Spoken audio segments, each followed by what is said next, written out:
Welcome to This Explainer. I want you to do something for me right now. Just close your eyes for a second and picture yourself standing right in the middle of a thick, heavy fog. The kind of mist that is so incredibly dense you can barely even see your own hand in front of your face, let alone figure out the path you're actually supposed to be walking on. Every single step feels uncertain, right? It feels a little dangerous and honestly, incredibly isolating. Well, today, we are going on a narrative journey through some truly powerful source material. We're going to explore what it really means to find your purpose right there, smack in the middle of that unknown. So let's just start right here with a simple question. Have you ever walked through a season of life where absolutely nothing makes sense? Think back to a time, or hey, maybe you're literally in it right now, where you pleaded for some kind of direction, but all you got back was silence. You're desperately trying to figure out the right move, but God just seems quiet. It's a deeply painful place to be, dealing with the ache of unanswered prayers and doors that seem to just slam right in your face. It is completely natural to look around at that fog and think, where's the guidance? What on earth is actually happening here?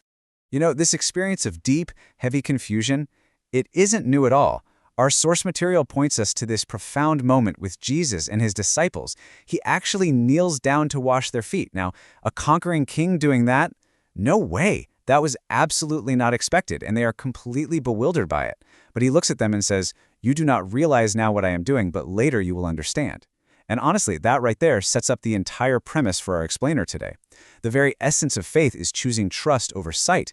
It's trusting the hand that's guiding you, even when the fog is way too thick to actually see it. So that brings us to Chapter 1, the fog of confusion, navigating the in-between. Now, what does this in-between fog actually look like for us on a Tuesday afternoon? Well, it's that messy middle space. It's when you're praying for healing, but man, the pain just persists. You're pleading for clear direction, but the road stays totally obscured. You're knocking on doors with absolutely everything you have, and they just stay firmly shut. These are the literal symptoms of the fog, and the text we're analyzing today makes a point to validate just how exhausting this is. It is so normal to wonder where God is when you are trying your hardest to move forward, but you just keep hitting a brick wall. But right about here is where the narrative starts to shift. Because while we definitely lack immediate clarity, we are not left without an anchor. The source material beautifully reminds us of this. We may not have all the answers, but we have the answer. In those seasons where we literally don't have a map, we're invited to rely on the character and the presence of God himself. We're making this crucial shift from needing to know the what and the why to simply trusting the who. Which leads us straight into Chapter 2, Dead Ends or Divine Setups, the paradigm shift. This is a total game changer. How we interpret life's sudden roadblocks completely changes how we experience them. There's a really stark contrast here. See, when we view our struggles as dead ends, we're looking at them as finalities, as absolute failures, just empty, wasted time. And let me tell you, it is exhausting trying to force open a door you believe is a dead end. But if we flip the script and view our detours as divine setups, suddenly we see intentional preparation. We see purposeful plans. It's realizing that what feels like a roadblock might actually be a protective wall or a really purposeful reroute. Let's actually define this concept so we can really wrap our heads around it. A divine setup is a delay, detour, or disappointment intentionally used by God to prepare you for a greater purpose. This means unseen forces are actively weaving together a much larger, intricate story, even while that fog is still blinding you. That setback you're stressing over, it isn't a random glitch in the system. It's an intentional part of the design. And this takes us into Chapter 3, the active art of resting, a blueprint for the in-between. So, how do we practically survive, and maybe even thrive, in this in-between space when we want answers so badly? Well, we use this blueprint. And notice I said the active art of resting. This isn't just kicking back and taking a nap. It's a highly engaged posture. Step 1, accept limited understanding. This loops right back to what Jesus said. You don't realize it right now, and that's okay. Step 2, reframe the wait. We have to stop looking at the waiting room as a penalty box and start seeing it as a preparation room. Step 3, lean into his presence. Resting is a deeply intentional response where we seek his companionship in the fog, rather than just demanding he hand over a flashlight.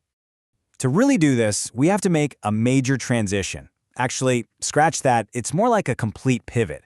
We need to move away from pleading endlessly for immediate answers and pivot toward trusting in his presence and perspective.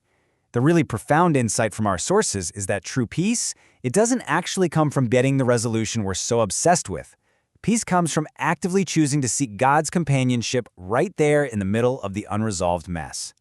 Now you might be wondering, how do I find the strength to actually do that today? By using your own hindsight as a tool. Think about your past for a second. Think about those seasons of really deep confusion you navigated years ago. Now look at the later part of that timeline. You can probably see how God's wisdom was eventually revealed in hindsight, right? You survived that fog, and now you see exactly why the road had to curve the way it did. The text suggests we use that past evidence to fuel our present. We use it to gain the rock-solid confidence to hold fast to His promises right now, because His track record, it's literally perfect. Moving into our final chapter, Chapter 4, Trusting the Full Picture, the Weaver's Design. This is where the narrative really hits its crescendo. The in-between is not just empty waiting. It is the active architecture of your ultimate purpose. Let this sink in for a second. There are incredible spiritual accomplishments happening right behind the scenes of your deepest struggles. Every single trial, it's actively refining you. Every agonizing waiting season, it's purposely shaping you. And every heartbreak, every single tear is being intentionally woven into a much, much greater story of redemption. We don't have the full picture, sure, but the Master Weaver absolutely does. Which brings us to this incredibly powerful yet beautifully simple truth. Nothing is ever wasted. Seriously, if you take away just one single concept from this whole explainer, let it be this. When you are truly anchored by the belief that God is guiding you, even when the path looks like it literally fell off a cliff, you can actually rest. The delays, the closed doors, the deafening silence, absolutely none of it is a waste of time in God's hands. So, as we wrap up this journey today, I want to leave you with a question. Just something for you to reflect on. What situation in your life right now requires trust without understanding? Just sit with that for a moment. What is the specific fog you're standing in today, where you were being invited to stop demanding a map and start trusting the guide? The ultimate invitation here is just to stay steady in the unknown. Don't run from it. Don't try to force your way out of it. Just stand firm, trusting that a much greater story is being written for you right now. In closing, if you like this, like and share this link, www.youtube.com/@dailywisdom-y2r. It helps the channel reach more people that need to hear God's word. www.youtube.com/@dailywisdom-y2r.